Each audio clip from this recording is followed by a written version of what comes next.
یہ دل میرا، تحریر فرد اشتیاق، قسط نمبر 15۔ میر فاروق اپنے آفس میں لیپ ٹاپ پر کچھ چیک کر رہے تھے۔ اسی وقت ان کے آفس میں مقصود صاحب آئے۔ ان کے چہرے پر کافی پریشانی تھی۔ آؤ مقصود۔ میر فاروق لیپ ٹاپ پر سے نظریں ہٹا کر اس کو دیکھتے ہوئے مسکرا کے بولے، ایک بری خبر ہے سر، ہمایوں نے کمپنی سے ریزائن کر دیا۔ وہ راتوں رات کسی کو بھی کچھ بتائے بغیر ملیشیا چلا گیا۔ مقصود نے آتے کے ساتھ اپنی پریشانی کی وجہ بتائی۔ اچھا، کب اور وہاں کیا کرنے گیا ہے؟ میر فاروق نے مصنوعی حیرانگی سے پوچھا۔ آنکھوں پر سے نظر کا چشمہ اتار کر مقصود کو کرسی پر بیٹھنے کا اشارہ کیا۔ سر، کسی کو کچھ بتا کر نہیں گیا، سب کچھ اس نے آخر تک چھپا کے رکھا۔ مقصود ان کے سامنے کرسی پر بیٹھ گیا اور سنجیدگی سے بولا، سر اسی لیے میں نے آپ سے کہا تھا اس کے خلاف ایکشن لیں۔ اس نے کمپنی کو نقصان پہنچایا، ہمیں دھوکہ دیا اور آخر میں بغیر کوئی سزا پائے کمپنی چھوڑ کر ملیشیا چلتا بنا۔ اس نے میر فاروق کو ان کی غلطی کا احساس دلایا۔ میں بزنس میں فیصلے جلد بازی اور جذبات میں آ کر کرنے پر یقین نہیں رکھتا مقصود۔ رہ گیا ہمایوں تو اسے جانے دو، اسے اس کے دھوکے کی سزا وقت آنے پر خود ہی مل جائے گی۔ میر فاروق بغیر جذباتی ہوئے پرسکون انداز میں بولے۔ مقصود میر فاروق سے متفق نہیں تھے۔ انہیں لگ رہا تھا میر فاروق نے ہمایوں کو کھلی چھوٹ اور معافی دے کر غلطی کی تھی۔ میر فاروق نے ان کی غلط فہمی دور نہیں کی تھی۔ یہ آدھی رات کا وقت تھا، ہر طرف گہری خاموشی، اندھیرے اور ہو کا عالم تھا۔ امان پیانو روم میں تھا، کمرے میں سوگواری ماحول تھا۔ امان ٹی شرٹ اور جین میں ملبوس پیانو کے سامنے بیٹھا پیانو بجا رہا تھا۔ اس کا چہرہ سنجیدہ تھا، اس کے چہرے پر اداسی پھیلی تھی۔ کمرے میں بہت مدھم سی روشنی تھی۔ شیرو وہیں ایک کونے میں سستی سے پڑا اونگ رہا تھا۔ امان سوئے نہیں ابھی تک۔ یکدم ہی اس کے کانوں میں اس کی ماں کی آواز گونجی۔ وہ بدستور پیانو بجاتے ہوئے ماضی کی یادوں کے منظر میں کھونے لگا تھا۔ اس کی ماں حمیرہ پیانو کے سامنے بیٹھی مخصوص دھن بجا رہی تھی۔ حمیرہ کے لمبے سلکی بال پیچھے کھلے ہوئے تھے۔ 6 سالہ امان اپنے نائٹ سوٹ میں اس کے پاس آیا تھا۔ امان سوئے نہیں ابھی تک؟ حمیرہ نے پیانو بجاتے بجاتے مسکرا کے اس کی طرف دیکھا تھا۔ اس نے دھیمی اور نرم آواز میں پوچھا تھا، مما تھوڑی دیر بعد آپ پیانو بجاتی ہیں نا؟ مجھے بہت اچھا لگتا ہے، میں تھوڑی دیر سن لوں؟ وہ ماں کے نزدیک آیا تھا۔ اس کی آنکھوں میں ماں کو تھوڑی دیر سننے کی معصومانہ خواہش تھی۔ اچھا، حمیرہ مسکرائی تھی، سن لو۔ ماما آپ ہمیشہ یہی دھن کیوں پلے کرتی ہیں؟ اس نے بچکانہ معصومیت اور سادگی سے پوچھا تھا۔ شاید یہ گانا اور یہ دھن مجھے بہت اچھی لگتی ہے مانی۔ حمیرہ ذرا گہرے سے لہجے میں مسکرائی۔ اس دھن کے ساتھ ان کی کوئی جذباتی وابستگی تھی۔ ماما آپ بھی مجھے سکھائیں نا پیانو بجانا، میرا دل چاہتا ہے میں بھی آپ کی طرح پیانو بجانا سیکھ جاؤں۔ اس نے اپنی خواہش کا اظہار کیا۔ اچھا تو میرے بیٹے کو پیانو فیسینیٹ کرتا ہے؟ حمیرہ نے مسکرا کے پیار سے امان کی طرف دیکھا تھا۔ اس نے معصومانہ انداز میں سر کو زور زور سے ہلایا۔ آؤ ادھر مانی، میں تمہیں سکھاؤں، اپنی انگلیاں یہاں رکھو، ایسے۔ حمیرہ نے اس کو اپنے بالکل پاس کھڑا کیا اور اس کے دونوں ہاتھ پیار سے پکڑ کر پیانو کی کیز پر رکھ دیے۔ میوزک کو دل سے محسوس کرو گے تو ہی اچھا پیانو بجا سکو گے۔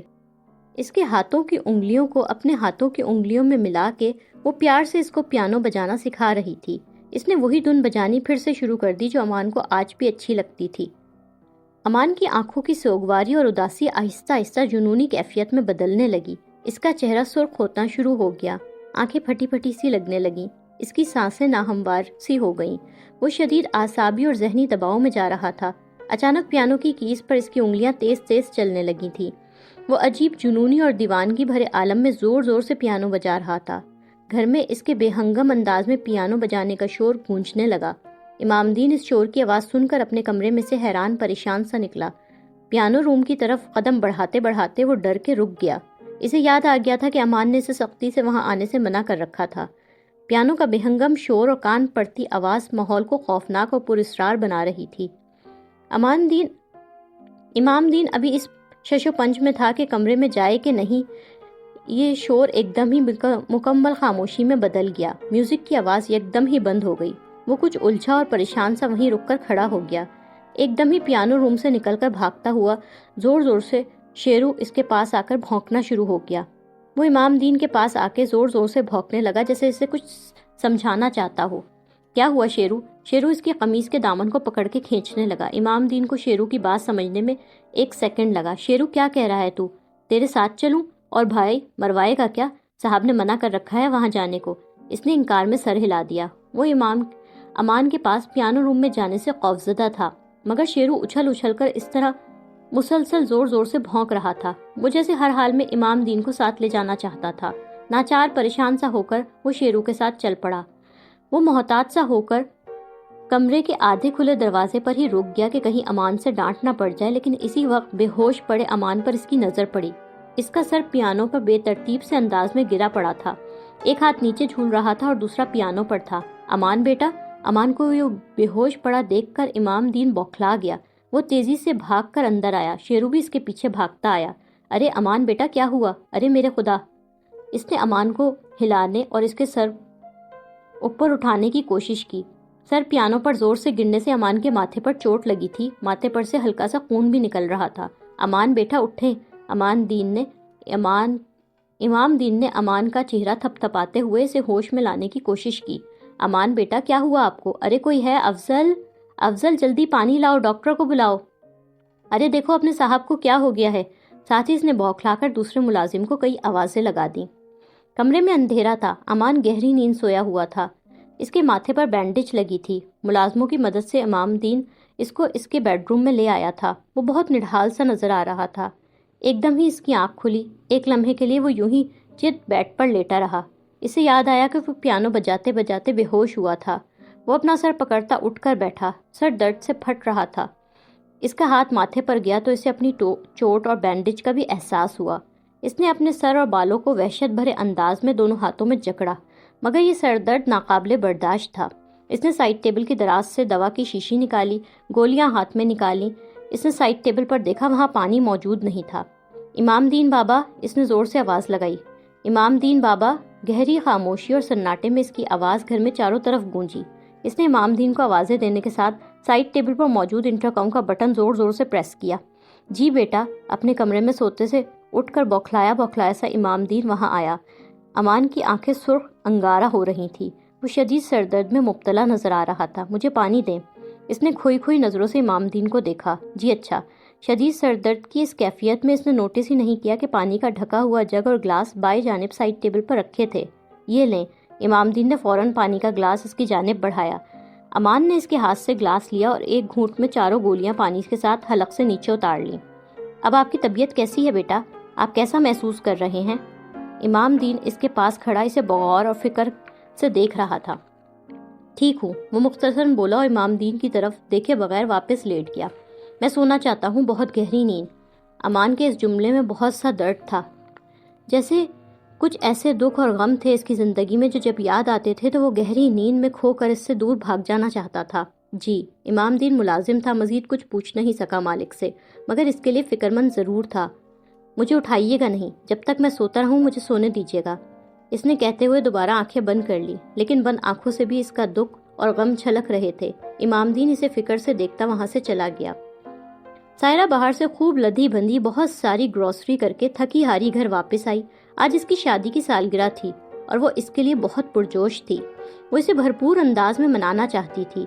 اس کے پیچھے پیچھے ملازم لڑکا گروسری کے بہت سارے بیگز ہاتھوں میں اٹھائے اندر آیا۔ یہ سامان کہاں رکھوں بیگم صاحبہ؟ ملازم لڑکے نے سائرہ سے پوچھا۔ کچن میں رکھو ارشد۔ وہ تھکے ہوئے سے انداز میں صوفے پر بیٹھ گئی، اپنا بیگ میز پر رکھا۔ عطیہ اس کے آنے کی آواز سن کر اندر سے نکل کر لاؤنج میں آئی۔ عطیہ مجھے پانی پلاؤ، اور دیکھو یہ فروٹ سبزیاں اور گوشت وغیرہ سب دھلوا کے رکھو، اور فریش کریم بھی ہے اس میں، اسے فریج میں رکھ دو۔ بیگم صاحبہ اتنا سامان، آج کیا کسی کی دعوت ہے؟ عطیہ نے اتنی ساری گروسری دیکھ کے قدرے تعجب سے پوچھا۔ ہاں دعوت ہے۔ سائرہ کے ہونٹوں پر مدھم سی مسکراہٹ ابھری۔ عطیہ اس کی مسکراہٹ سے سمجھ گئی کہ سائرہ آج میر فاروق کو بلانا چاہتی تھی۔ ملازم لڑکا اندر چلا گیا، اس کے پیچھے عطیہ بھی سائرہ کے لیے پانی لانے چلی گئی۔ سائرہ نے اپنا موبائل اٹھایا اور اس پر میر فاروق کو کال ملائی۔ Hello sweetheart. وہ دوسری جانب میر فاروق اپنے آفس میں داخل ہو رہے تھے۔ وہ کوٹ کا بٹن کھولتے ہوئے بولے، کیسے ہیں؟ اس کے لبوں پر خوشگوار اور مدھم سی مسکراہٹ تھی۔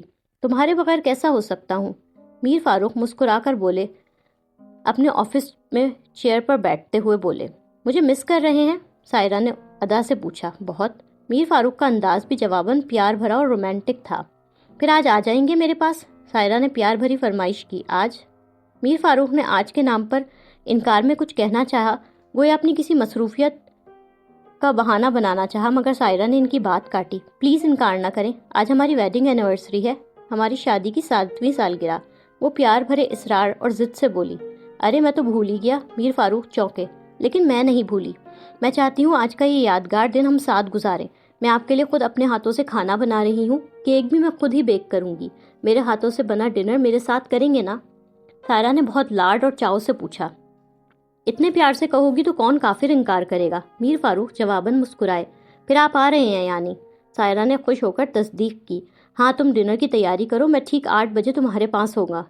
ان سے آدھی عمر کی لڑکی چاہے جھوٹی ہی صحیح محبت کا اظہار کرتی تھی تو ظاہر انہیں اچھا لگتا تھا۔ وہ خود کو ینگ محسوس کرنے لگتے تھے۔ Thank you Farooq, I love you so much, Saira نے مسرور ہو کر کہا۔ I love you my sweet wife, can't wait to see you. Mir Farooq نے مسکرا کر فون بند کیا۔ سائرہ کی میر فاروق میں اصل دلچسپی ان کا پیسہ تھا اور میر فاروق کی اس کی کم عمری اور خوبصورتی۔ یہ ایک ایسا رشتہ تھا جو دونوں جانب سے اپنے اپنے فائدوں کے لیے نبھایا جا رہا تھا۔ امان کل رات کے بعد پورا دن سوتا رہا اور ابھی کچھ دیر پہلے اٹھا تھا۔ وہ گارڈن میں شیرو کے ساتھ تھا۔ وہ گھریلو حلیے میں ایک طرف سیڑھیوں پر بیٹھا تھا۔ وہ افسردہ خاموش نظر آ رہا تھا۔ لمبی نیند کے اثرات اس کی آنکھوں سے ظاہر تھے۔ ماتھے پر چوٹ کا نشان موجود تھا مگر وہ اب اس پر سے بینڈیج اتار چکا تھا۔ وہ شیرو کے ساتھ کھیل رہا تھا۔ وہ ایک بال اچھال کر پھینکتا اور شیرو دور بھاگ کر اپنے منہ میں وہ بال پکڑ کر لے آتا۔ آپ اٹھ گئے بیٹا؟ امام دین وہاں آیا اور شیرو کی طرف دیکھتا ہوا بولا۔ جی، امان نے جواب دیا۔ آپ کی طبیعت اب کیسی ہے؟ امام دین نے ذرا جھجک کر پوچھا۔ ٹھیک ہوں امام دین بابا، امان اس کی طرف دیکھ کر سنجیدگی سے مختصر بولا۔ اس کی آنکھوں کا سنجیدہ تاثر امام دین کو بتانے کے لیے کافی تھا کہ وہ اپنی کل رات کی حالت کے بارے میں کوئی بات نہیں کرنا چاہتا۔ آفس سے کوئی کال تو نہیں آئی تھی؟ 2-3 آئی تھی، میں نے پیغام لکھ لیا ہے۔ لا کر دکھاؤں آپ کو؟ دکھا دیں۔ آپ کے لیے کیا بنواؤں؟ امام دین نے ناشتے کے بابت پوچھا۔ بلیک کافی، امام دین کو جواب دیتے اس نے شیرو کو اشارے سے اپنی طرف بلایا۔ صرف کافی؟ آپ کچھ کھائیں گے نہیں بیٹا؟ رات کھانا بھی نہیں کھایا تھا۔ امام دین کے لہجے میں فکر تھی۔ موڈ نہیں ہے امام دین بابا، وہ اسی افسردگی اور مایوسی بھرے انداز میں بولا۔ مجھے ایک کانفرنس میں جانا ہے، میرے کپڑے بھی نکال دیں۔ وہ اس وقت دنیا میں بالکل تنہا اور ایک سوگوار انسان نظر آ رہا تھا۔ کانفرنس؟ آج آرام کر لیتے بیٹا، آپ کی طبیعت؟ امام دین کو امان کی صحت کی فکر تھی۔ میں ٹھیک ہوں بابا، آپ میرا گرے سوٹ نکال دیں، میں 6 بجے تک گھر سے نکلوں گا۔ وہ احترام لیے مگر قطعی لہجے میں بولا۔ اس کے مالکانہ انداز پر امام دین خاموش ہو گیا۔ امان سیڑھیوں پر سے اٹھ کر اندر کی جانب بڑھا۔ سب کام ٹھیک سے کروایا تم نے؟ فون کان سے لگائے میر فاروق نے پوچھا۔ ان کا لہجہ پراسرار تھا۔ وہ اس وقت اپنی گاڑی کی پچھلی سیٹ پر بیٹھے تھے۔ گاڑی علی بخش چلا رہا تھا۔ دوسری طرف سے کچھ کہا گیا۔ نہیں، بس اب تمہیں کچھ نہیں کرنا، اب جو ہوگا وہ ملیشیا کی پولیس کرے گی۔ میر فاروق زہرے اور ظالمانہ انداز میں مسکرائے۔ آگے سے جو جواب انہوں نے سنا ان پر ان کے چہرے پر صفاقانہ سا اطمینان اترا۔ ویل ڈن، شاباش، تم نے سب کام میری مرضی کے مطابق کروایا ہے۔ تمہارا انعام جس اکاؤنٹ میں بولو کہ جمع ہو جائے گا۔ وہ بولتے ہوئے بڑے صفاقانہ انداز میں ہنسے، پھر مسکراتے ہوئے بڑے پرسکون انداز میں فون بند کیا۔ آپ خوش لگ رہے ہیں صاحب۔ علی بخش نے گاڑی چلاتے چلاتے ان کو بیک ویو مرر میں دیکھا۔ مالک کو خوش دیکھ کر وہ خود بھی پرسکون اور خوش ہوا۔ ہاں علی بخش، اتنا دنیا میں کوئی شخص ان کے قریب نہیں جتنا علی بخش تھا۔ میر فاروق بے خوف اور بے جھجک اس سے ہر بات شیئر کرتے تھے۔ مجھے دھوکہ دینے والا عنقریب عبرت کا نشان بن جائے گا۔ اس کا وہ حال ہوگا کہ اس کی اگلی کئی نسلیں بھی یاد رکھیں گی۔ وہ بہت سخت اور شفاقی بھرے انداز میں بولے۔ علی بخش سمجھ گیا تھا کہ بات کس کی ہو رہی ہے۔ دھوکہ، جھوٹ اور غداری، میرے پاس ان کے لیے کوئی معافی نہیں۔ مجھے دھوکہ دینے والے کا انجام عبرتناک ہوتا ہے علی بخش، ہمایوں کا بھی ہوگا۔ وہ اس وقت انتہائی بے رحم لگ رہے تھے۔ کیا ٹائم ہو رہا ہے؟ بولتے بولتے ان کو سائرہ کا خیال آیا تو انہوں نے کلائی میں بندھی گھڑی میں وقت دیکھا۔ مجھے 8 بجے تک اسلام آباد پہنچنا ہے علی بخش۔ آپ پہنچ جائیں گے صاحب، علی بخش ادب اور سنجیدگی سے بولا۔ راستے میں کسی جیولری شاپ پر گاڑی روکو۔ جی بہت بہتر، علی بخش نے سر ہلا دیا۔ میں اسلام آباد سے کل رات تک واپس آ جاؤں گا علی بخش۔ وہ علی بخش کو اپنی ہر مصروفیت اور ہر پروگرام سے لازمی آگاہ رکھتے تھے۔ ٹھیک ہے صاحب، علی بخش نے شیشے میں انہیں دیکھ کر سر ہلایا۔ اسی وقت میر فاروق کے موبائل پر نورالعین کی کال آنے لگی۔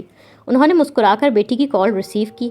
کچھ دیر پہلے والا ظالمانہ انداز بیٹی کی کال دیکھتے ہی ایک انتہائی شفقت اور محبت کرنے والے باپ کے انداز میں بدل گیا تھا۔ باقی ساری دنیا کے ساتھ ان کا ایک الگ روپ اور انداز ہوتا تھا اور بیٹی کے ساتھ اتنا پیار بھرا اور بدلا ہوا ہوتا تھا کہ لگتا ہی نہیں تھا یہ وہی سخت گیر اور مغرور آدمی تھا جو لوگوں کو معاف نہیں کرنا جانتا اور لوگوں سے خطرناک بدلے لیتا ہے۔ میں ابھی تمہیں ہی فون کرنے والا تھا نور، وہ مسکرا کر بولے۔ آپ کا تو پتہ نہیں کیوں فون کرنے والے تھے، لیکن میں نے آپ کو اس لیے فون کیا ہے بابا جان تاکہ میں آپ کو بتا سکوں کہ آج ہم دونوں ڈنر باہر کر رہے ہیں، وہ بھی میرے فیورٹ ریسٹورنٹ میں۔ نورالعین کی شوخ آواز ابھری۔ آج نہیں نور، میں ابھی اسلام آباد جا رہا ہوں، ضروری کام ہے، تم کل یا پرسوں کا پروگرام رکھ لو۔ چونکہ وہ سائرہ سے وعدہ کر چکے تھے اور خود بھی آج اس کے پاس جانا چاہ رہے تھے، اس لیے بیٹی کو انکار کیا۔ جی نہیں، ہم آج جا رہے ہیں، میں ٹیبل ریزرو کروا چکی ہوں، نورالعین ضدی انداز میں بولی۔ وہ تو ٹھیک ہے نور، مگر بیٹا آج مشکل ہو جائے گا مجھے اسلام آباد، میر فاروق کی اپنی ضدی بیٹی کو سمجھانا چاہا، مگر نورالعین اس وقت ان کی بات سننے کے موڈ میں نہیں تھی۔ بابا جان آپ مجھے انکار کر رہے ہیں؟ مجھے، اپنی بیٹی کو، اپنی نور کو؟ وہ میر فاروق کو ایموشنل بلیک میل کرتے ہوئے بولی۔ بس میں آپ کو بتا رہی ہوں، آپ فوراً گھر آ جائیں، ہم ہمارے فیورٹ ریسٹورنٹ میں ڈنر کر رہے ہیں، اور ہاں آج کا ڈنر میری طرف سے ہوگا۔ میں جانتی ہوں وہ پیسے بھی آپ کے ہی ہوں گے، مگر آپ نے مجھے دے دیے تو میرے ہو گئے ہیں نا۔ پھر آپ آ رہے ہیں نا؟ وہ سارا پروگرام ترتیب دیے بیٹھی تھی۔ میر فاروق کے چہرے پر الجھن اور بے چارگی ابھری۔ اوکے نور، تم جیتی میں ہارا، آ رہا ہوں۔ بیٹی کی ضد کے آگے وہ ہار مان گئے۔ فون بند کرنے کے بعد ان کے چہرے پر صرف اور صرف نورالعین کی محبت بکھری نظر آ رہی تھی، باقی وہ سب کچھ جیسے بھول گئے تھے۔ علی بخش گاڑی گھر کی طرف موڑ لو۔ میر فاروق نے علی بخش کو صرف اتنا ہی کہا۔ علی بخش ان تمام چیزوں کا عادی تھا، اس نے بغیر کسی حیرانگی کے اظہار کے ان کے حکم پر سر ہلا دیا۔ جی صاحب ٹھیک ہے۔ اس نے گاڑی گھر جانے والے راستے پر موڑ دی۔ کیک کیسا لگ رہا ہے عطیہ؟ کیک پر آئسنگ مکمل کرتے ہوئے سائرہ نے عطیہ سے پوچھا۔ وہ کیک کی آئسنگ بڑی مہارت سے اور سلیقے سے کر رہی تھی۔ اس نے ہیپی اینیورسری ٹو اس کیک کے اوپر لکھا تھا۔ کچن ٹیبل پر اور بھی کئی طرح کی ڈشز تیار رکھی ہوئی تھی اور سجی نظر آ رہی تھی۔ اس نے میر فاروق کے لیے بھرپور دعوتی اہتمام کیا تھا۔ عطیہ وہاں اس کی مدد کے لیے موجود تھی۔ بڑا پیارا لگ رہا ہے بیگم صاحبہ، گھر کا بنا تو لگ ہی نہیں رہا، ایسا لگ رہا ہے کسی بڑی بیکری سے منگوایا ہے آپ نے۔ عطیہ نے بھرپور تعریف کر کے مالکن کا دل مزید خوش کرنا چاہا۔ باقی سب کچھ تیار ہے نا؟ سائرہ آئسنگ مکمل کر چکی تھی۔ اس نے میز پر اور کوکنگ رینج پر نظر آتے پینز اور پتیلیوں کی طرف دیکھ کر پوچھا۔ جی بس سلاد بننی ہے اور کباب تلنے ہیں، پوریاں اسی وقت گرم گرم تلنا عطیہ، اس نے عطیہ کو تاکید کی۔ جی ٹھیک ہے۔ اچھا سنو، فاروق آتے ہوں گے، میں تیار ہونے جا رہی ہوں، تم ذرا جلدی سے ٹیبل سیٹ کر دو۔ فریش فلاورز میں نے منگوا کے رکھے ہیں، وہ بھی میز پر سجا دینا، جلدی کرو۔ آپ فکر نہ کریں، میں سب کچھ کر لوں گی، عطیہ نے اسے اطمینان دلایا۔ سوپ کا نمک بھی چکھ لینا عطیہ، کہیں کوئی کمی نہ رہ جائے۔ اس فکر میں جاتے جاتے بھی وہ ملازمہ کو ہدایت دے رہی تھی۔ وہ آج سب کچھ بہت شاندار طریقے سے کرنا چاہ رہی تھی۔ نورالعین میر فاروق کو اپنے ساتھ 5 اسٹار ہوٹل کے شاندار سے چائنیز ریسٹورنٹ میں لائی تھی۔ ابھی وہ لابی میں پہنچے تھے کہ سامنے سے آتے امان کو دیکھ کر میر فاروق رکے۔ ارے امان! وہ امان کو دیکھ کر خوشگوار انداز میں مسکرائے، جبکہ نورالعین اسے دیکھ کے بالکل سیریس اور لا تعلق سی بن گئی۔ السلام علیکم انکل، امان نے ادب سے سلام کیا۔ وہ گرے رنگ کے سوٹ میں ملبوس تھا اور شاندار لگ رہا تھا۔ وعلیکم السلام، دونوں نے ایک دوسرے سے گرم جوشی سے ہاتھ ملایا۔ السلام علیکم نورالعین۔ نورالعین کو خاموش اور لا تعلق کھڑا دیکھ کر امان نے اسے خود ہی سلام کیا۔ نورالعین کے اس کے آفس میں انٹرنشپ چھوڑنے کے بعد سے یہ ان کی پہلی ملاقات تھی۔ وعلیکم السلام۔ نورالعین نے اسے کوئی خاص اہمیت دینے بغیر لا تعلق سے انداز میں جواب دیا اور قصداً ادھر ادھر دیکھنے لگی۔ امان نے اس کا اگنور کرنا بخوبی محسوس کیا۔ کیسے ہیں انکل؟ اس کا انداز پرخلوص تھا۔ الحمدللہ، تم سناؤ؟ جواب میں میر فاروق نے مسکرا کے پوچھا۔ سب خیریت ہے، یہاں ایک کانفرنس میں آیا ہوا تھا اور ہم باپ بیٹی ڈنر کرنے۔ میر فاروق نے مسکرا کے نورالعین کی طرف دیکھا۔ نورالعین نے کوئی خاص توجہ نہیں دی۔ ڈنر تو نہیں کیا ابھی تم نے؟ میر فاروق نے اس سے پوچھا۔ نہیں، امان نے نفی میں گردن ہلائی۔ تو پھر آؤ، ہمیں جوائن کرو، ہمارے ساتھ کھانا کھاؤ۔ میر فاروق نے پرخلوص سے انداز میں اسے ڈنر کی دعوت دی۔ ارے نہیں انکل، تھینک یو سو مچ۔ تکلف نہ کرو بھائی، ہمیں خوشی ہوگی، میر فاروق نے اصرار کیا۔ اچھا، اگر آپ اصرار کر رہے ہیں تو چلیں۔ امان نے کنکھیوں سے نورالعین کی طرف دیکھا جو اسے دیکھنے سے گریز کر رہی تھی، اور اس کی ناراضگی کی وجہ معلوم کرنے کے لیے وہ اس کے ساتھ ڈنر کرنا چاہتا تھا۔ اس لیے میر فاروق کے دوبارہ کہنے پر اس نے فوراً آمادگی ظاہر کی۔ وہ تینوں ریسٹورنٹ میں ایک میز پر آ کے بیٹھ گئے۔ ویٹر ان کے پاس مینیو لے کر آ گیا۔ تم لوگ آرڈر کرو، میں ذرا واش روم سے آتا ہوں۔ میر فاروق امان کی طرف دیکھ کر ہلکی مسکراہٹ کے ساتھ بولتے ہوئے اٹھ گئے۔ شیور انکل، وہ جواباً پر اخلاق انداز میں مسکرایا۔ میر فاروق کے جانے کے بعد امان نے فرصت سے نورالعین کی طرف دیکھا، جو اس کی موجودگی کو مکمل نظر انداز کیے بہت سنجیدہ چہرے کے ساتھ مینیو دیکھ رہی تھی۔ اس نے مینیو اپنے چہرے کے سامنے پھیلا رکھا تھا۔ اس نے نورالعین کی طرف دیکھا۔ آپ کیسی ہیں؟ اس نے مسکرا کے اخلاق انداز میں پوچھا۔ میں ٹھیک ہوں تھینکس۔ نورالعین نے ایک لمحے کے لیے مینو سے نظر ہٹائی اور جواب دیا، اور پھر دوبارہ مینیو دیکھنے لگی۔ آپ نے آفس آنا کیوں چھوڑ دیا؟ بس ویسے ہی، نورالعین نے اسی سنجیدگی اور لاتعلقی سے جواب دیا۔ آپ آفس نہیں آ رہی تو میں نے سوچا آپ کی خیریت پوچھوں۔ آپ کو میسج کرنے لگا فیس بک پر تو پتہ لگا آپ نے مجھے بلاک کر دیا۔ وہ بظاہر سنجیدہ چہرہ بنا کر بولا، مگر اس کی آنکھوں سے شرارت جھانک رہی تھی۔ اس کے براہ راست یہ بات بولنے پر نورالعین پل بھر کے لیے ذرا ہچکچائی، پھر خود کو کمپوز کیا۔ آپ کو غلط فہمی ہوئی ہوگی، میں نے آپ کو بلاک نہیں کیا۔ وہ مکر گئی۔ پھر آپ مجھے فیس بک پر نظر کیوں نہیں آ رہی؟ امان نے اسی طرح بظاہر معصوم بن کر پوچھا۔ میں نہیں جانتی۔ نورالعین نے مینیو سے نظریں ہٹا کر اسے دیکھا، اس سے سنجیدگی سے کندھے اچکائے۔ پر مجھے تو ایسا لگ رہا ہے آپ نے مجھے انفرینڈ اور بلاک کر دیا ہے۔ وہ اپنی بات پر بضد تھا۔ نورالعین اس کے اس طرح براہ راست سوالوں پر دل ہی دل میں بہت حیران ہوئی۔ آپ کو غلط لگا ہے۔ وہ بھی اپنی بات پر قائم رہی۔ اب وہ کیا بتاتی کہ جذبات میں آ کر اس نے امان کو کیوں انفرینڈ اور بلاک کیا تھا۔ آپ کی انٹرنشپ کا بھی پتہ لگا مجھے، آپ نے میرا آفس چھوڑ کر کہیں اور انٹرنشپ کر لی ہے؟ امان نے اسی سادگی اور معصومیت کے ساتھ پوچھا۔ اب کی بار نورالعین نے دل ہی دل میں سے گالیاں دیں۔ جی، اس نے مختصر جواب دیا۔ اسے اچھی طرح اندازہ ہو رہا تھا کہ امان جان بوجھ کر معصوم بننے کی اداکاری کر رہا تھا۔ میرے آفس میں کوئی پرابلم تھی؟ اس کی معصومیت قابل دید تھی۔ کوئی پرابلم نہیں تھی۔ نورالعین نے اسے گھور کے دیکھا۔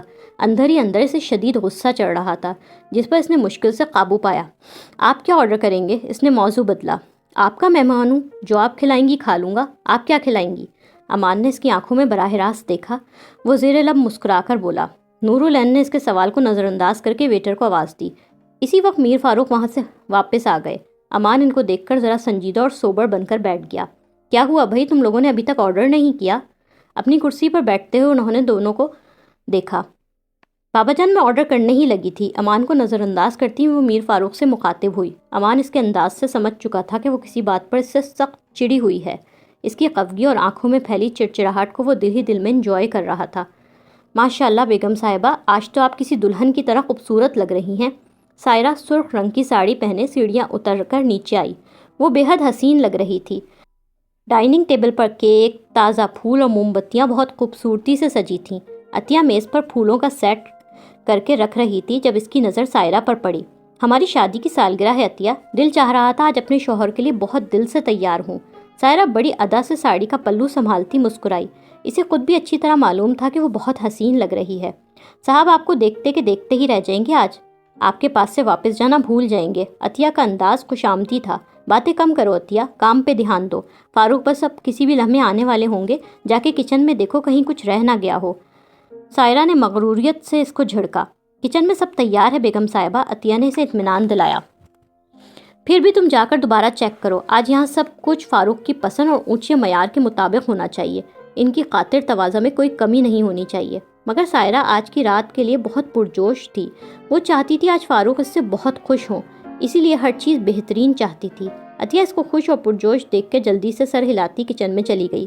سائرہ میز کی جانب بڑی اور خوبصورتی سے سجی موم بتیاں جلانے لگی۔ اس کے لبوں پر بڑی خوبصورت مسکراہٹ سجی تھی۔ پھر انکل کیا پلان ہے آپ کا ویکینڈ کا؟ ہمارے ساتھ پلانٹ پر چلنے کا موڈ ہے آپ کا؟ ان کا ڈنر سرو ہو چکا تھا۔ میر فاروق اور امان خوشگوار ماحول میں آپس میں باتیں کرتے ہوئے کھانا کھا رہے تھے، جبکہ نورالعین خاموشی اور سنجیدگی سے چاپ اسٹک کی مدد سے چاول اور پرانس آہستگی سے کھا رہی تھی۔ امان بظاہر میر فاروق سے گفتگو میں مصروف تھا، مگر اس کی توجہ نورالعین پر بھی مسلسل تھی۔ وہ کیا کر رہی ہے، کیا کھا رہی ہے، سب کچھ وہ کنکھیوں سے نوٹ کر رہا تھا۔ اس نے محسوس کیا تھا کہ اس کی پلانٹ کی بات پر نورالعین چوکی تھی۔ پروگرام تو تمہارا اچھا ہے امان، میرا دل بھی چاہ رہا ہے ذرا روز کی لگی بندی روٹین سے نکلوں۔ میر فاروق نے چھری کانٹے کی مدد سے چکن کا ایک ٹکڑا کاٹتے ہوئے کہا۔ تو بس پھر چلیے انکل، امان نے پرخلوص مسکراہٹ کے ساتھ اصرار کیا۔ غوری انکل کو بھی میں نے بتایا تھا کہ میں نے آپ کو بھی انوائٹ کیا ہے، تو وہ یہ سن کر کافی ایکسائٹڈ ہو گئے تھے۔ چلو بس پھر اس سے کہہ دو کہ وہ زیادہ ایکسائٹڈ ہو جائے کیونکہ میں چل رہا ہوں۔ یعنی آپ آ رہے ہیں؟ میری دعوت قبول کرنے کا شکریہ انکل۔ امان کی مسکراہٹ گہری ہوئی۔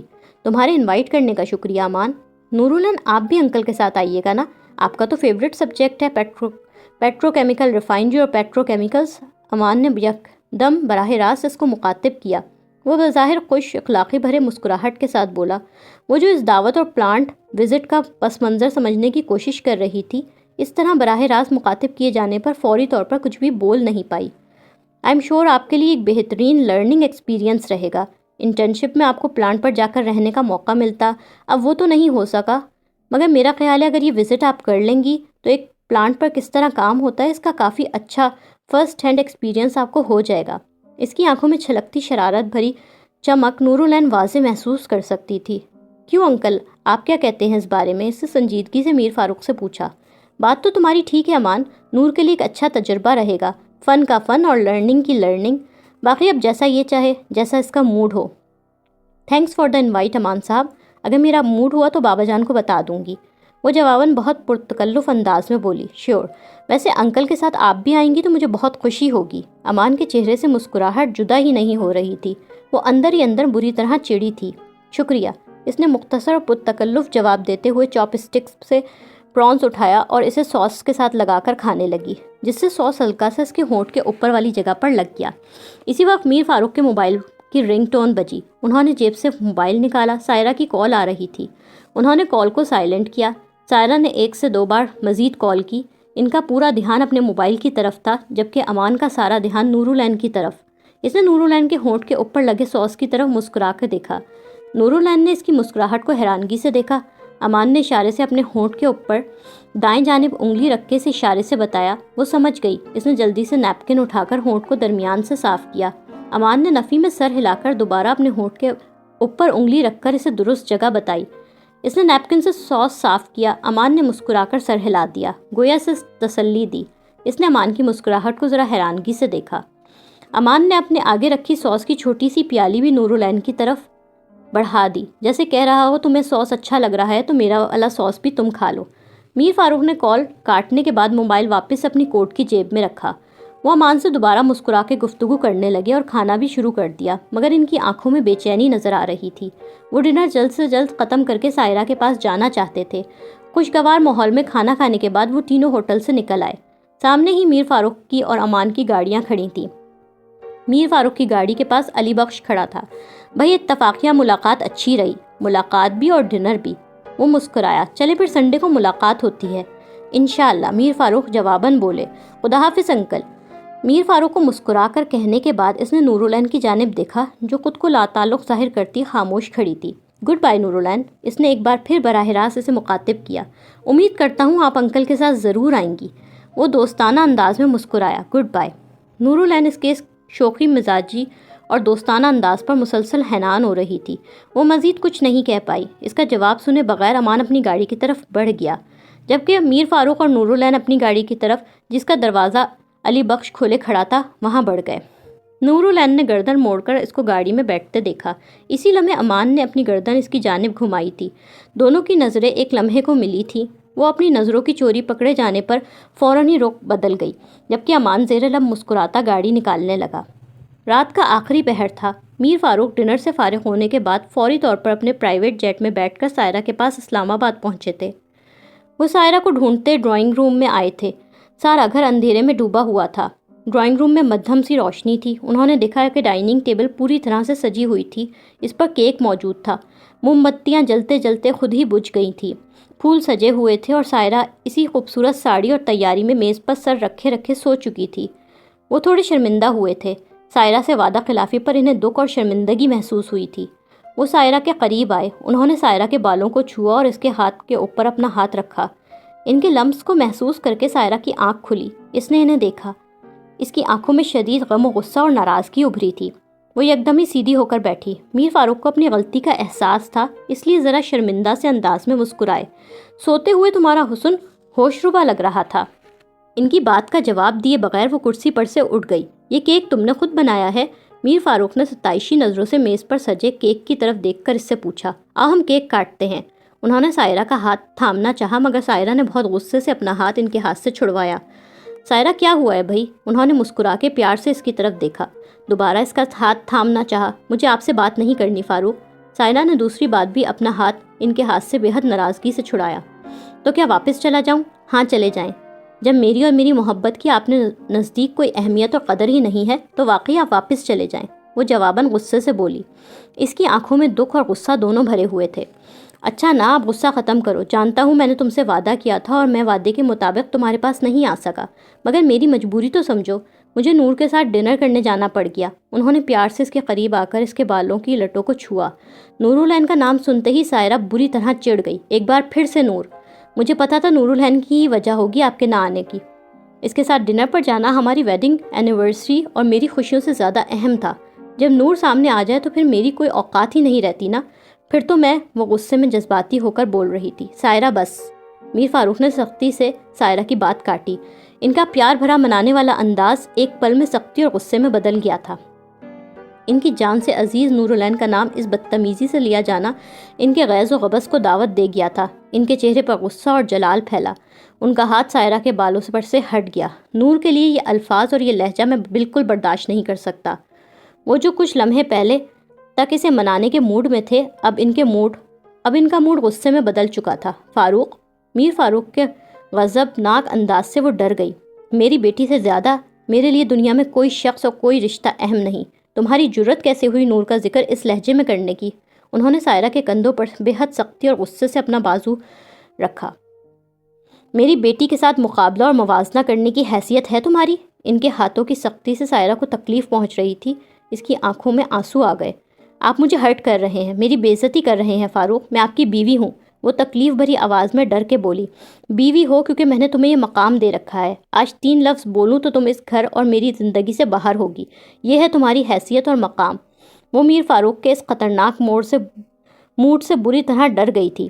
ایک لمحہ یوں ہی اس کے کندھوں پر سختی سے بازو جمائے اس کے بالکل نزدیک کھڑے اس کی آنکھوں میں جاہ و جلال بھری نظروں سے میر فاروق نے دیکھا۔ سائرہ کی تکلیف سے بری حالت تھی۔ پھر میر فاروق نے یکدم ہی پوری قوت سے اپنے دونوں بازو اس کے کندھوں پر سے ہٹائے۔ اس نے بمشکل خود کو بے توازن ہو کر گرنے سے بچایا۔ وہ ابھی بھی اپنے کندھوں پر تکلیف اور درد محسوس کر رہی تھی۔ میر فاروق اس کی طرف دیکھے بغیر دروازے کی جانب بڑھے۔ آپ کہاں جا رہے ہیں؟ ابھی تو آئے ہیں۔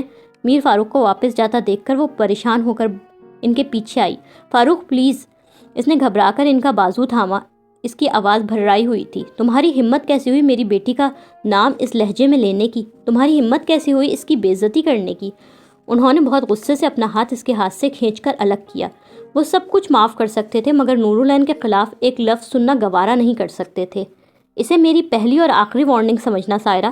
آئندہ میری بیٹی کا نام زبان پر لانے سے پہلے 1000 بار سوچنا۔ نور سے زیادہ میرے لیے دنیا میں کوئی شخص اہم نہیں ہے اور اسے بے عزت کرنے والا کہ میری زندگی میں کوئی جگہ نہیں۔ وہ اسی غیظ و غضب کے ساتھ وہاں سے چلے گئے۔ سائرہ اپنی جگہ گمسم سی کھڑی رہی۔ میر فاروق کی ناراضگی کی فکر اور پریشانی میں وہ اپنا غصہ اور ناراضگی سب بھول گئی تھی۔ وہ شدید خوف زدہ ہو گئی تھی۔ وہ سہم گئی تھی۔ اس کا وجود تھر تھر کانپ رہا تھا۔ کمرے میں آ کے اس نے ٹھنڈے پانی سے منہ دھویا۔ میر فاروق شدید غصے میں گاڑی میں بیٹھے تھے۔ ان کے چہرے کے اعصاب غصے سے تنے ہوئے تھے۔ وہ اسی وقت دبئی جا رہے تھے اور پھر انہوں نے ایسا ہی کیا۔ کئی روز انہوں نے دبئی میں گزارے۔ سائرہ کے فون میسیجز آتے رہے، وہ نظر انداز کرتے رہے، یہاں تک کہ وہ دبئی سے واپس آ گئے مگر سائرہ سے بات کرنے کے روادار نہیں تھے۔ اور کسی چیک پر سائن کرنے ہیں علی بخش؟ میر فاروق آفس جانے کے لیے تیار تھے۔ وہ اسٹڈی میں اپنی میز پر بیٹھے چیکس پر سائن کر رہے تھے۔ انہوں نے آنکھوں پر نظر کا چشمہ لگا رکھا تھا۔ علی بخش سامنے مؤدب انداز میں کھڑا تھا۔ نہیں صاحب، بس ہو گئے سارے۔ علی بخش نے چیک ان کے ہاتھ سے تھامے۔ ٹھیک ہے، پھر میں آفس کے لیے نکلوں؟ ابھی وہ اٹھ ہی رہے تھے کہ ان کے موبائل پر ہمایوں کی کال آنے لگی۔ ہمایوں ملیشیا سے انہیں کال کر رہا تھا۔ ہیلو۔ میر فاروق اس کی کال ہی کی توقع کر رہے تھے۔ انہوں نے بڑے سکون اور اطمینان سے اس کی کال ریسیو کی۔ سر، میں ہمایوں کی گھبرائی ہوئی آواز اسپیکر پر سنائی دی۔ ہمایوں، کیا حال چال ہیں؟ وہ بظاہر دوستانہ اور خوشگوار انداز میں بولے۔ سر، بہت بری خبر ہے۔ ابھی میرے پاس اطلاع آئی ہے، ہمارے جو کنسائنمنٹ کوالالمپور پہنچی ہے، کسٹمر والوں نے اس میں ڈرگس پکڑی ہے۔ اوہ، یہ تو بہت افسوسناک خبر ہے۔ مجھے دکھ ہوا ہمایوں۔ انہوں نے مصنوعی افسوس کا اظہار کیا۔ سر، یہ کیسے ہو گیا؟ مجھے کچھ سمجھ نہیں آ رہا۔ ہمایوں ابھی تک اس دھوکے میں تھا کہ میر فاروق اس کے اس نئے بزنس میں اس کے ساتھ پارٹنر تھا اور اس ناگہانی مصیبت اور خطرے میں وہ اسے بچا لیں گے۔ واقعی سمجھ میں تو مجھے بھی نہیں آ رہا ایسا کیسے ہوا۔ میر فاروق کے چہرے پر زہریلی مسکراہٹ ابھری۔ سر پلیز مجھے کچھ کریں، فوراً پولیس مجھے گرفتار کر لے گی، پلیز کچھ کریں۔ ہمایوں بری طرح بوکھلایا ہوا تھا۔ بھئی تمہارا بزنس، تمہارا کنسائنمنٹ، اس سلسلے میں کیا کر سکتا ہوں؟ وہ جواباً بڑی بے رحمی اور بے رخی سے بولے۔ ہمایوں اپنی جگہ حیران رہ گیا۔ سر لیکن آپ میرے بزنس میں پارٹنر ہیں۔ پاکستان سے کنسائنمنٹ آپ نے ہی بھجوائی تھی، پولیس آپ کو بھی۔ وہ بوکھلاہٹ میں بول رہا تھا کہ میر فاروق نے شفاق انداز میں اس کی بات کاٹی۔ کیسا بزنس، کون سی پارٹنرشپ بھائی؟ یہ تم کس قسم کی باتیں کر رہے ہو؟ تم میری کمپنی سے راتوں رات ریزائن کر کے ملیشیا کسی کو کچھ کہے بغیر سنے چل دیے تھے؟ مجھے تو تمہارے کسی بزنس کا کچھ نہیں پتا۔ ہمایوں کے سر پر جیسے آسمان آ گرا تھا۔ وہ شاکڈ ہوا تھا۔ سر، آپ کیا مطلب کہ آپ نے مجھے دھوکہ دیا ہے؟ کیا یہ ڈرگز آپ نے؟ اس کے لہجے میں بے یقینی تھی۔ بھائی میں پھر کہہ رہا ہوں، میرا تمہارے کسی بزنس سے کوئی تعلق نہیں۔ یو چیٹر، یو لائر، تم نے مجھے دھوکہ دیا، مجھے پھنسایا، یو بلڈی۔ شوق کے عالم میں اب ہمایوں سخت غصے میں آ گیا تھا۔ اس کی حالت ایک ڈوبتے ہوئے شخص کی سی تھی۔ وہ پولیس کے خوف سے ڈرا ہوا بھی تھا اور میر فاروق کے دھوکے اور دغا سے پورا کا پورا ہل بھی گیا تھا۔ زبان سنبھال کے ہمایوں، اگر تمہیں لگتا ہے تمہارے بزنس سے میرا کوئی تعلق ہے تو تم اسے ثابت کر دو نا۔ میر فاروق پرسکون انداز میں بولے، مگر ان کی آنکھوں میں شفافیت ابھری ہوئی تھی۔ میر فاروق، تم ہمایوں غصہ، بے بسی، نفرت کی ملی جلی سی کیفیت میں تھا۔ مجھے 50 کروڑ کا نقصان دے کر اپنا سویٹ اکاؤنٹ بھر کے سمجھ رہے تھے کہ میں تمہیں معاف کر دوں گا؟ میر فاروق نفرت سے بولے۔ میر فاروق کو دھوکہ دینے والا، میر فاروق کو ڈبل کراس کرنے والا ابھی تک کوئی پیدا نہیں ہوا تھا۔ ہمایوں افضل، میر فاروق خود کو دغا دینے والوں کا انجام ایسے ہی کرتا ہے۔ کتے ذلیل، تم نے مجھے پھنسایا، میں تمہیں چھوڑوں گا نہیں۔ اگر میں پھنسا تو پولیس میں تمہارا بھی نام لوں گا، تم بھی نہیں بچو گے۔ ہمایوں شدید غصے اور پریشانی میں چیخا، وہ گالیاں بکنے لگا۔ ضرور لو بھائی، جہاں جہاں لینا چاہتے ہو میرا نام ضرور لو، میں بھی تو دیکھوں تم یہ کیسے ثابت کرو گے تمہارے بزنس میں میرا بھی کوئی تعلق ہے۔ ویسے میرے خلاف تو تم کچھ ثابت کر نہیں سکو گے، اس لیے بہتر ہے مجھے چھوڑ کر اپنے آپ کو بچانے کے لیے کوئی ترکیب سوچو۔ تمہارے علم میں ہوگا ملیشیا میں ڈرگ اسمگلنگ کرنے کی سزا موت ہے، کیپٹل پنشمنٹ یو نو۔ میر فاروق زہریلے انداز میں قہقہہ لگا کر ہنس کر بولے، کمینے میں تیرا خون۔ ہمایوں غم و غصے میں پاگل ہو رہا تھا۔ گڈ لک ہمایوں، امید کرتا ہوں ملیشیا کی پولیس تمہارے ساتھ رحم دلی دکھائے گی۔ وہ قہقہہ لگا کر شفاقی سے ہنسے۔ علی بخش ساری گفتگو کے دوران ہاتھ باندھے پرسکون سا کھڑا رہا۔ اس کے لیے مالک کا یہ انداز اور یہ تمام گفتگو جیسے ذرا بھی حیرانگی کی بات نہیں تھی۔ میر فاروق نے فون بند کر کے کوٹ پر سے نادیدہ سی گرد صاف کی۔ انہوں نے ہمایوں کو گرد کے ان ذرات جتنی اہمیت بھی نہ دی تھی۔ وہ اپنی ٹائی درست کرتے ہوئے پرسکون انداز میں کرسی پر سے اٹھے۔ علی بخش، ڈرائیور سے کہو گاڑی نکالے، مجھے آفس کے لیے دیر ہو رہی ہے۔ وہ معمول کے انداز میں بولے جیسے ابھی تھوڑی دیر پہلے کچھ غیر معمولی ہوا ہی نہیں۔ میر فاروق بے تاثر انداز میں چلتے اسٹڈی کے دروازے کی جانب بڑھے۔ جی صاحب۔ علی بخش نے آگے بڑھ کر اسٹڈی کا دروازہ کھولا۔ میر فاروق اسٹڈی سے باہر نکلے ہی تھے کہ سامنے سے نورالعین چہکتی بھاگتی انہی کے پاس آئی۔ وہ اپنی انٹرنشپ پر جانے کے لیے تیار کھڑی تھی۔ بیٹی کو دیکھتے ہی میر فاروق کا سابقہ رویہ اور انداز سب بدل گیا۔ ہمایوں سے بات کرتے ہوئے ان کی نظروں میں جو شفافیت، غرور اور بے رحمی تھی، باہر نکل کے بیٹی کو دیکھتے ہی محبت، شفقت اور نرمی میں بھر گئی۔ بابا جان، نورالعین مسکراتے ہوئے ان کے پاس آئی۔ بابا کی جان، انہوں نے پیار سے بیٹی کا ماتھا چوما۔ آفس جا رہا ہوں، کہو تمہیں اعجاز کے آفس ڈراپ کر دوں؟ بالکل کر دیں، میں آپ کو دیکھنے ہی آئی تھی کہ آپ ابھی آفس تو نہیں گئے۔ کچھ ڈونیشنز کے چیک تھے نور، وہ سائن کر رہا تھا۔ بابا جان، آپ کتنی چیریٹی کرتے ہیں نا، ساری سوشل ورک، ویلفیئر آرگنائزیشن اور ہسپتالوں میں آپ پابندی سے ڈونیشنز بھجواتے ہیں۔ نورالعین کے نزدیک اس کا باپ دنیا کا سب سے رحم دل، ہمدرد اور انسان دوست آدمی تھا۔ وہ اپنے باپ کو آئیڈیلائز کرتی تھی۔ اس نے بے حد ستائشی نظروں سے فخر کے ساتھ باپ کو دیکھا۔ بس بیٹا، ایک کوشش کرتا ہوں لوگوں کے کام آنے کی۔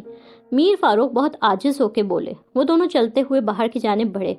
علی بخش ان دونوں سے چند قدم پیچھے چل رہا تھا۔ ارے ہاں نور، یہ بتاؤ تمہارا کل کا کیا موڈ ہے؟ کل کا؟ اس نے قدرے حیرانگی سے پوچھا۔ ہاں بھائی، بھول گئی کیا؟ امان نے بھی ہمیں انوائٹ کیا ہے، کل تمہارا موڈ ہے چلنے کا؟ امان کے پلانٹ پر چلنے کا سن کر اس کی آنکھوں میں چمک سی ابھری۔ وہ چاہے ناراض ہو کر اس کے ہاں انٹرنشپ چھوڑ کر آئی تھی، مگر اندر سے تو وہ بری طرح امان کی شخصیت کے حصار میں تھی۔ وہ اس سے دوبارہ ملنا چاہتی تھی۔ او ہاں، یاد آیا، باپ کے سامنے اس نے قصداً خود کو لاپرواہ ظاہر کیا۔ جی بابا جان، میں چلوں گی۔ اس بہانے مجھے ڈاکٹر میر فاروق زماں صاحب کے ساتھ گھر اور آفس سے دور کافی سارا وقت گزارنے کا موقع ملے گا، جہاں امید ہے وہ مجھے بالکل فری بھی ملیں گے، آفس کا کوئی کام بھی نہیں ہوگا۔ ایسا گولڈن چانس تو میں بالکل مس نہیں کر سکتی۔ ان کی طرف دیکھ کر وہ قدرے شرارت بھرے انداز میں بولی۔ میر فاروق بے ساختہ ہنس پڑے۔ بس پھر تیاری کر لو، کل صبح صبح نکلیں گے ہم۔ وہ پیار سے مسکرائے۔ لائک، کامنٹس، شیئر کریں اور تازہ ترین اپڈیٹس کے لیے سبسکرائب کریں۔